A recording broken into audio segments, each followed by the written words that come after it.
All right, I'm here on Mettalworx.com with St. John, New Brunswick's Beyond Eternal. How are you gentlemen doing? Awesome. Thanks, Bill. Right on. So how are you guys enjoying the festival so far? Love it. I mean, it's nice to see something in the Maritimes that is just a celebration of heavy music. I mean, the Maritimes is generally known for fiddly, Celtic, country kind of shit. Yeah. So to have, a celebration where just a bunch of metal bands and fans can get together and connect, I mean, there's nothing like it. Yeah. Right on. Okay, so now where you guys are a fairly newer band, I'm going to give you a couple of generic questions like, okay, how did the band form?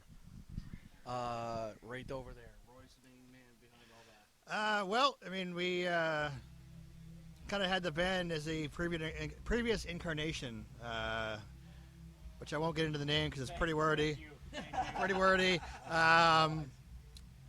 We did that for a while, wrote some tunes, but, we lost tragically one of our brothers in the band. He passed away. John and I kind of held in a holding pattern for a while, and, time was right to, get her going in full tilt, and Beyond Eternal was born. Then we had a bass player named Al Gilbert. He was with us for 3 months, maybe. Then he moved out west, so then Facebook message later, Trevor joined up, and not too long later, Ryan joined up, and the rest is, as they say, history. Right on. Okay, so did you guys know what style you guys would be going at right away, especially like coming from one band to another, or was there a feeling out process? For me, it was going from constant blast beats to a guitar player that was kind of, I'm not going to say all over the board because he's a fantastic guitar player, but man, the 15 different time changes in one tune kind of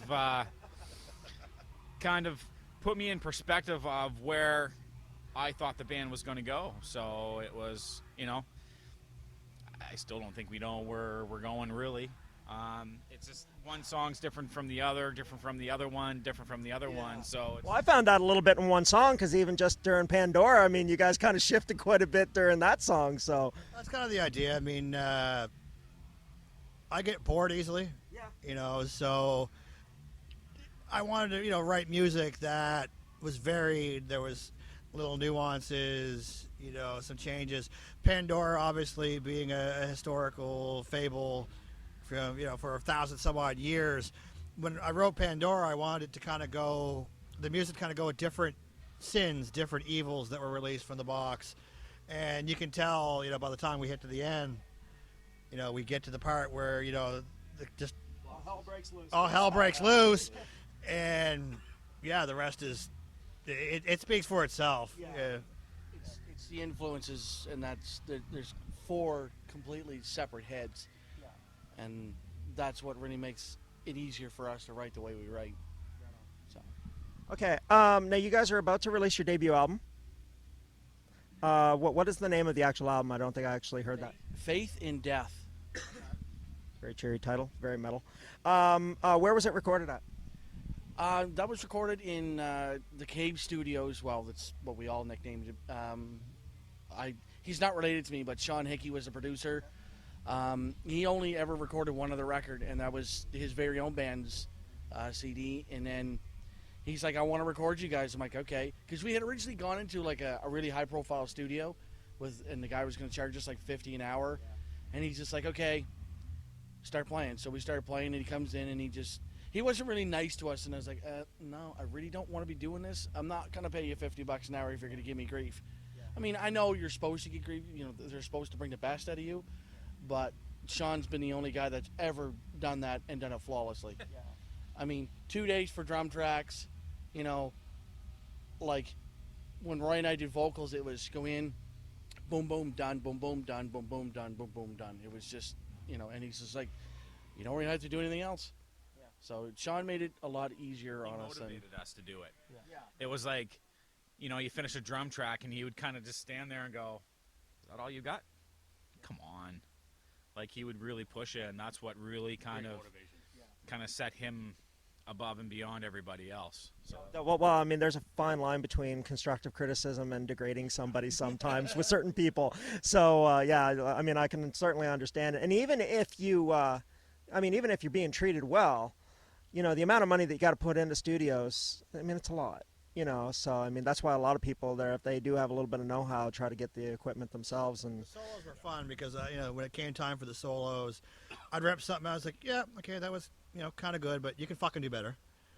And sure as shit. I mean, if he thought I could do better, he made me do it until I got it right. And I'm very happy with the results. I mean, to have that push, to make you realize, hey, you can do this. This is where you can be going with this. You're better than what you're showing.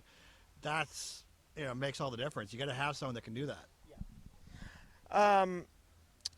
Were there any certain songs that were more difficult to record? Like, was there that one bitch that everybody? Whenever I ask this question, somebody starts laughing, so I know it's true. Honestly, the title track was probably the one that was the proper bitch.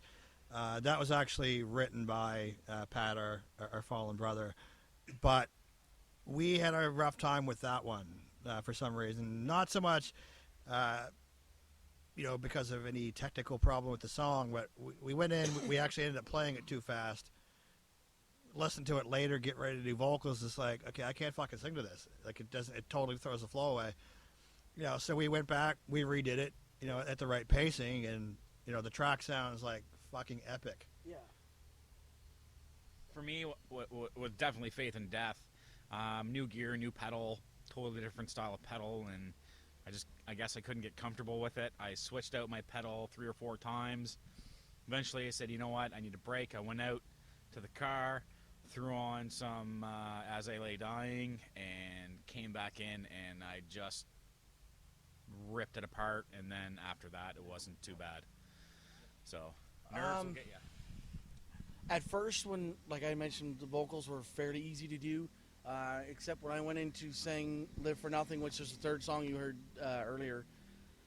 I was doing like this whole Tom Araya thing, and I was really, really over pushing my vocals, and I would leave Sean, and like I couldn't talk for like 2 days. So we played a show, and I said, I'm going to try something a little bit deeper. So I went from Tom Araya to Chuck Billy, and now I don't have a problem in my voice, which is really weird. So, and then once we went back in to redo Live for Nothing, Sean's like, okay, usual 2 vocal takes, and we'll go from there. He goes, he goes, it's probably going to be a little harder. I said, oh, we'll try. Went in, first take done, second take done. Like, one shot, each a piece, and then it was just a joke from there. Yeah. So just that little minor adjustment that you made, Yeah, instead of going, like, it made it a lot easier. Yeah. And he's actually featured on a solo, which is actually the Pandora solo. It was fun to do. Right on. I love that solo. It turned out so well. When you listen to your own music and you hear your other bandmates play something and you go, that was fucking wicked. Yeah. Like, that says a lot to me, you know what I mean? Yeah. So, Felt good to do that. It uses a strictly rhythm, so it's good to play some lead. Yeah. Kind of get that out there. Okay, so any favorites that you have from the album? Honestly, I mean, the title track obviously has deep sentimental value to me. Ravage of Time, which was like the lead-off single that has been played on radio stations everywhere. That I love that song. Very good groove to it. Live for Nothing. I really enjoyed that one. The solo's fun in that one, and it's just heavy as balls, man. Just it just gets you pumped up. Yeah. So I'd probably say those are that. All You Fear is another really great one. That was actually the first song that John and I did together as a duo, and it's really awesome to hear that. It just heavy as can be, technical riffage. It's everything that you'd want at a thrash. So it's good stuff. I'd have to say Pandora for me, just because I get to play a little bit of slow, thrash, death, speed kind of. It's just a fun song for me That to song play. flows nice. It flows nice. Absolutely, definitely Pandora. Hand the mic over to him so that we can get I'm gonna have to say, Faith and Death is really nice. The acoustics and stuff I put in there kind of added a bit of dynamics to it. Pandora is really a great song for myself because I put a solo on it, and I feel pretty good about it, and it's exciting to do. Back to you, Jim. Back to you. Oh, and can I drink on camera? Yeah, we all have been. If Skullfist can show their penises and piss everywhere, you can drink. That's awesome. Thank you so much. Oh, Christ. I'm gonna be biased and go with Live for Nothing, which is like the one I sing on. Because it took Roy and I think, what, 3 minutes to like come up with a riff on it. Stupid easy. And because I already had the lyrics written. I'm kind of screwy that way. Like I'll write lyrics to no music, and it's like, we have to come up with a riff for it. Well, it's like, thanks, jackass. So I said, he's like, what do you want it to sound like? I'm like, breakneck, Testament, Slayer speed, and boom, it was done. I was like, well, that was easy. Yeah.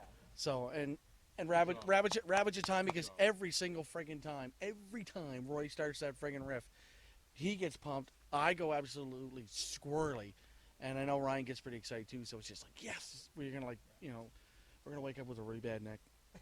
I know I am. And that always comes back from the crowd too, because we get so pumped up that feeds the crowd, which in turn feeds us.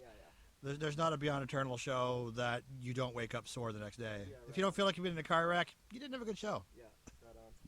Any plans to do any touring at all? I mean, I know you guys are hoping to do or are you just going to be doing some one-offs here and there? Something we really haven't discussed yet. I know we want to play Moncton. Fredericton's a must because Heroes, Steve McDonald's been driving me nuts about coming up to play. Oh, he even came to me last night. It's like, man, your band needs to come up and play Fredericton. So, you never know, we might meet you there. Well, we got shafted. Playing. We were supposed to play that show with you guys, so we might as well just all hook up and just do it that way, and then we're all smiling at the end of the day. Halifax is a definite. Just when. Charlottetown.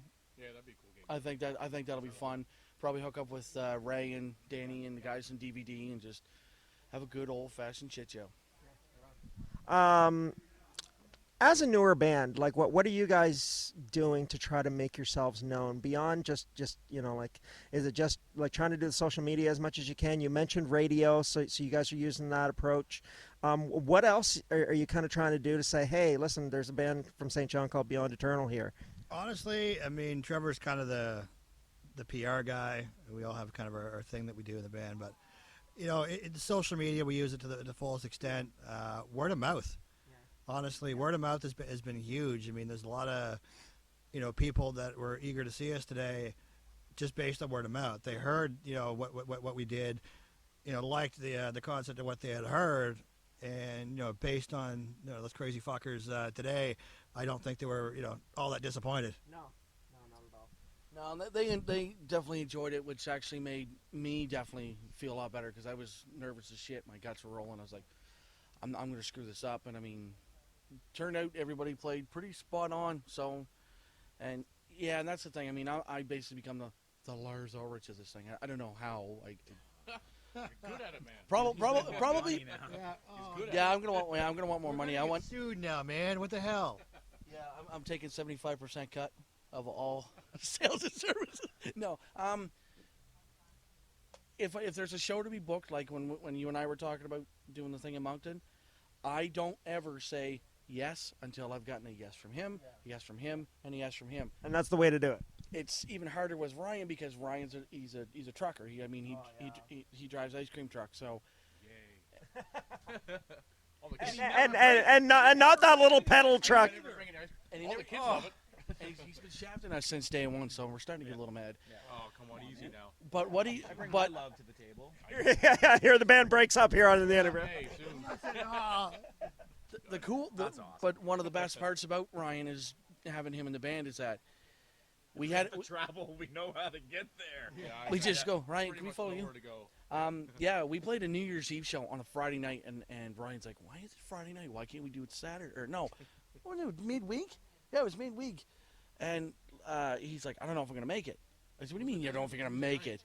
He's like, well, I got a couple stops left, and I don't know if I'm going to have the hours to make it home. I'm like, shite.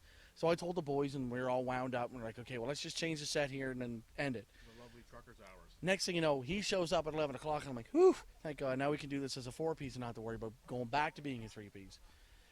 Consequently, it was probably still one of our best shows next to this set here because I don't know what it is about us. There's always girls at our shows. It is not that there's any problem with that. But when you get two half-naked chicks up on these speakers dancing, making out, and I'm looking at him going, "Are we playing fucking like Wild Side by Motley Crue?" I didn't even know this until after, right? And I look over at him and I'm like, Look over to my right. like, is this Wild Side? Because if it is, I'm playing the wrong notes, man. Like like I don't have high heel boots on. Man, I'm going to be spending a lot of gas because I'm showing up at every single one of your shows now. You just won't tell the missus. Now, if you guys could transform yourself in any era, so I mean this is totally fictitious, but if you could be a member of any band at any time, what era would you be at, and what band would you be in? Oh, that's a tough one, to be honest. Metallica in the 80s would have been a blast. Metallica being, one of my biggest influences. That or probably an Annihilator. In those early days, I mean, Jeff didn't, really have much for solid guitar playing, solid guitar players to really back him up, which is why Annihilator, became like a one-man band for the longest time. But, those would be pretty cool. I have to say, if I had to pick, hey, you get to be in this. Okay, those would probably be the two bands that I would have wanted to be part of. For me, the two bands that really got me going was Slipknot. Joey Jordison is probably my biggest, influence. And pretty much early Chimera with Anders Henrik.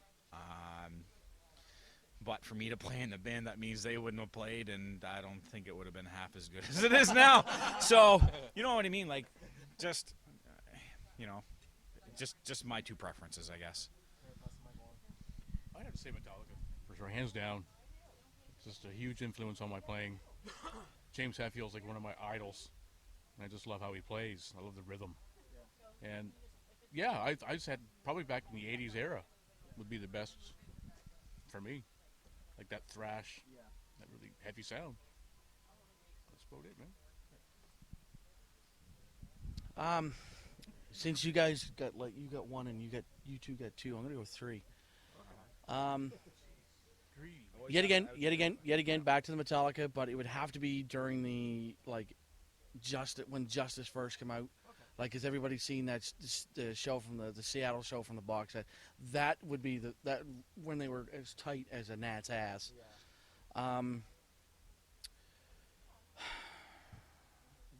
Probably early Slayer, for sure.